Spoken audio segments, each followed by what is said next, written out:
What is AutoGPT? Why is everyone talking about it? And how will it change the world? In this video, I'll answer all of that using simple, easy to understand language. If you thought that ChatGPT was impressive, wait until you see what's coming. My name is David Andre, and here is everything you need to know about AutoGPT. First off, why is AutoGPT so popular? I would say the main reason is because it can do tasks completely on its own. That's right, this is an autonomous AI that can create plans and execute on them. But there's more. AutoGPT also has short-term and long-term memory. That makes it much more effective than ChatGPT, which is known for its horrible memory. You're probably starting to see why this new AI is such a big deal. AutoGPT has the potential to completely eliminate boring and repetitive work. But how are people using AutoGPT? What are its real-world applications? Perhaps the most revolutionary use of AutoGPT is making it your personal assistant. It's great at doing simple tasks like scheduling appointments, managing calendars, responding to emails, and so on. I've also seen people use it to plan their wedding, asking it to find the venue, hire a wedding photographer, and even design the invitations. I legit feel like we're living in the future. Alright, so how does AutoGPT actually work?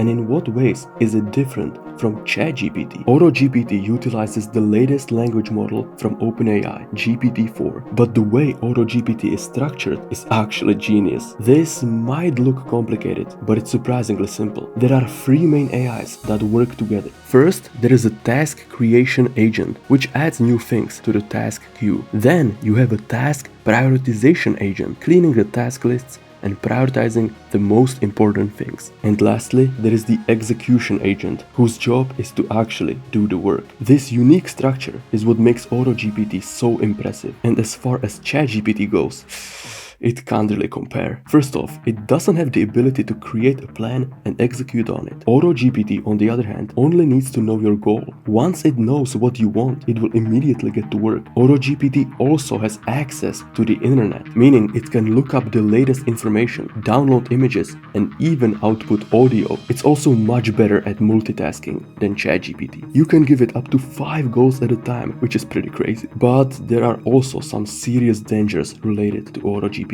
I mean, this is an AI that can write code, save it as a file, and then run that file. If that doesn't scare you a bit, then I don't know what does. You'd think that an AI of this caliber would take months, if not years to develop, but no, it was made in just 3 days. That's absolutely wild, considering it is the most popular project on GitHub, receiving over 120,000 stars this month alone. So who is the creator of this incredible tool? It's a team of people who call themselves Significant Gravitas, and their mission is to build an autonomous agent capable of accomplishing complex tasks on its own. That agent is AutoGPT, and the creators hope that it will better the world. So what do you need to do to start using AutoGPT? I wanted to do a full in-depth tutorial, but there are already so many setup guides out there, so I'll just link the one I like the most in the description. Now, the pricing of AutoGPT is quite interesting. You pay based on how much you use it. It costs 3 cents per 1000 tokens for prompting and 6 cents per 1000 tokens for results. And if you don't know what tokens are, it's basically 3/4 of a word. So 1000 tokens is roughly 750 words. To give you a more concrete example, I found people on Reddit discussing this. Some people paid $2 a day, others closer to 10. It really depends on the usage. But despite all the hype, AutoGPT still has some serious limitations. For example, it has a tendency to waste a lot of time researching pointless things. Other people have complained that AutoGPT tends to open programs like Notepad which it doesn't know how to use. It also often gets stuck in a vicious loop, and once it does, you'll have to manually stop it. Right now, AutoGPT still feels very clumsy, but I think people have unrealistic expectations, wanting AutoGPT to immediately solve all of their problems. Like, it's barely been a month since it was released. Imagine how good it will be 6 months from now.